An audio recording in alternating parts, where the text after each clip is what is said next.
हमें हमारे grand Lewis का कमरा दिखाया जाता है रात के वक्त। तो वो तो वहां पे बेचारा बैठा हुआ था और अपना सर पकड़ा हुआ था।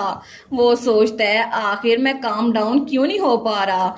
मैंने तो पहले ही 2 घंटे ट्रेनिंग ग्राउंड में गुजारे हैं एक्स्ट्रा, लेकिन फिर भी मुझे वो बात भूल क्यों नहीं रही। और तब तो वो ब्लश कर रहा था। वो सोचता है ग्रैंड डचीज ने कहा था कि मैं यहाँ पर बहुत ज्यादा काइंड और जेंटल हूँ, और उन्होंने कहा था कि इस पूरी दुनिया में अगर मैं काइंड नहीं हूँ तो कोई भी नहीं है। वो तो बार बार ब्लश करा था। वो सोचता है क्या इसका मतलब हो सकता है कि वो भी मुझे पसंद करती है, क्या उस तरह का काइंड कहा था उन्होंने।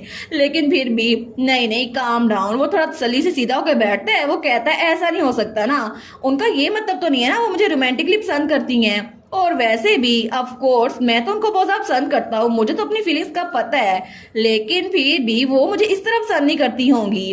तो तब वो सोचता है अभी इस सब से कोई भी फर्क नहीं पड़ता, मुझे जाने से पहले एक बार आखिरी बार एनट का चेहरा देखना होगा। मैं एक बार उनका चेहरा देखना चाहता हूँ। लेकिन वो सोचता है डेलीगेशन आने में 1 हफ्ता रह गया, और जब डेलीगेशन आएगी तो उन्होंने जहां पर रुकना है उसके इर्द गिर्द बहुत सारे मॉन्स्टर्स होंगे। तो कल मैं इंस्पेक्ट करने जाऊंगा कि वहां पे मैजिकल बीस्ट ना हो, और अगर वो वहां पर हुए तो मैं उन सबका खात्मा कर दूंगा। लेकिन इस सारे वक्त में मैं एनट से थोड़ी देर के लिए मिल नहीं पाऊंगा। और वो बदतमीज मेरा ब्रदर इन लॉ, वो तो हार खाने के वक्त एनट को बुला लेता है, इसीलिए मेरे पास टाइम ही नहीं होता कि मैं उनके साथ खाना खा सकूं। उसको तो बड़ा गुस्सा आ रहा था हमारे छोटे से रफाइल पर।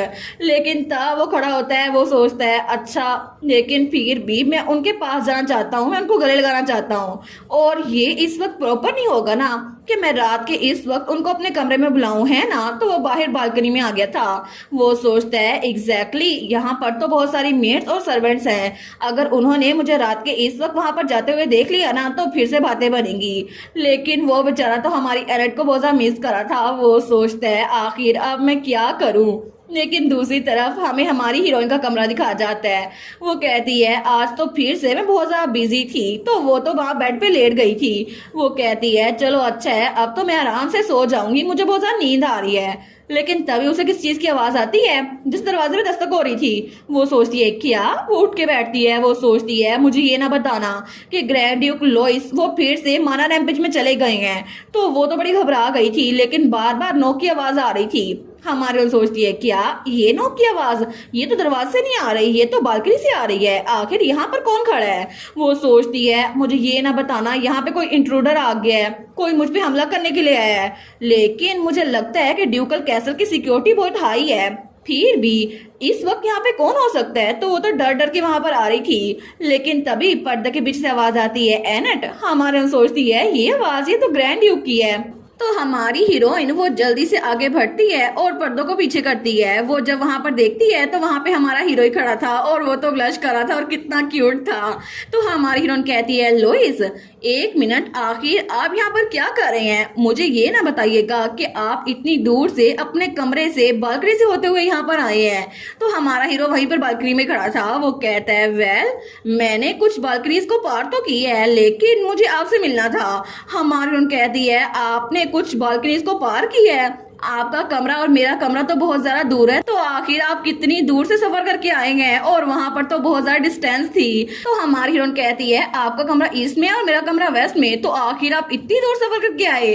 वो कहती है लेकिन आखिर सीढ़ियां किस लिए होती हैं, अगर आपको मेरे कमरे में आना ही था तो सीढ़ियों से आ जाते। वो कहता है नहीं, मैं तो बस इसलिए फिक्रमंद हो रहा था कि मेरे समय ना देख ले। हमारी सोचती है ये कितना लवेबल इडियट है ना, लेकिन मैं इसको ये नहीं कह सकती, ये तो बिल्कुल भालू लग रहा है।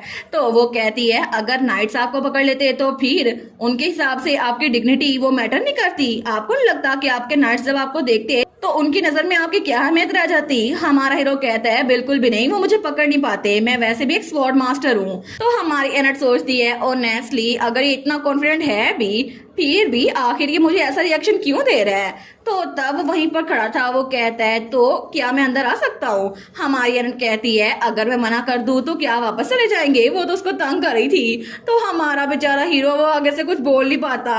हमारी हीरो सोचती है देखो तो सही ये कैसे एक्सप्रेशन दे रहा है, मुझे इसको तंग करना बंद कर देना चाहिए। वो उसका हाथ पकड़ते हुए कहती है ठीक है अब अंदर आ भी जाए। तो तब उसको अंदर ले आई थी और तब उसने खिड़की बंद कर दी थी। वो कहती है आपके बाल तो देखें बिल्कुल खराब हो गए हैं, हैं तब उसके बाल साफ करी थी। वो कहती है बाहर तो बहुत ज़्यादा ठंड थी और रात को हवा और भी ज़्यादा ठंडी हो जाती है। तो तब हमारा हीरो वो तो उसको देख ही जा रहा था, तो हमारी हीरोइन भी ब्लश करी थी। वो सोचती है ये कितना ऑकवर्ड है ना। तो वो वहां से जाते हुए कहती है 1 मिनट मैं लैंप जला कर आती हूँ, वैसे भी सिर्फ यहाँ पर चांद की रोशनी है। लेकिन तभी वो उसका हाथ पकड़ लेता है। वो कहता है नहीं ऐसे बिल्कुल ठीक है। तो हमारा हीरो और हमारी हीरोइन तो दोनों ब्लश किए जा रहे थे। वो कहती है अच्छा तो आखिर आप अचानक से यहाँ पर क्यों आए हैं। तो हमारा हीरो कहता है कल सुबह जब मैं यहाँ से चला जाऊंगा ना तो फिर मैं काफी दिनों तक आपसे मिल नहीं पाऊंगा, मैं तो बस आपका चेहरा देखना चाहता था। तो हमारी हीरोइन सोचती है ये इतनी रात को मुझे सिर्फ इसलिए देखने के लिए आया क्योंकि इसको मेरा चेहरा देखना था। वो कहता है अगर ये ठीक रहे तो क्या मैं आपको गले लगा सकता हूँ। हमारी हीरोइन सोचती है अच्छा एक बार फिर से ये कर्ज की वजह से था और नेस्टली मुझे लगा नहीं था। अगर ये काफी दिनों तक मुझे देख नहीं पाएगा तो फिर शायद ये चाहता है इस दरमियान ये बीमार ना पड़े। वो कहती है ठीक है ऑफ कोर्स। तो वो उसकी तरफ बढ़ती है तो हमारा हीरो भी खुश हो गया था। वो कहता है थैंक यू और तब वो उसको गले लगाता है तो दोनों एक बार फिर से ब्लश करने लग गए थे और थोड़ी देर के लिए वो लोग वैसे ही थे। हमारा हीरो सोचता है यहाँ पर मुझे कितना अच्छा लग रहा है, सच में मुझे लगता है कि मेरी बॉडी में जो मान है वो इनकी बॉडी में ट्रांसफर हो रहा है, लेकिन फिर भी ऐसा लगता है कि अभी ये काफी नहीं है। तो तब वो सोचता है मुझे लगता है मुझे कुछ और भी चाहिए। तो वो हमारी एनेट से कहता है एनेट असल में मुझे आपसे पूछना था क्या मैं आपको गेस कर सकता हूँ। तो हमारी हीरोइन कहती है क्या। और इसी के साथ ये वाला पार्ट यहीं पर ख़त्म। तो आप लोग बताइएगा आप लोग को ये पार्ट कैसा लगा और वीडियो को लाइक और चैनल को सब्सक्राइब लाजमी कीजिएगा। बाकी वीडियोस का लिंक भी स्क्रीन पर नज़र आ रहा होगा तो काइंडली उनको भी चेकआउट कर ले। और thank you so much for watching my videos. Stay safe, bye bye.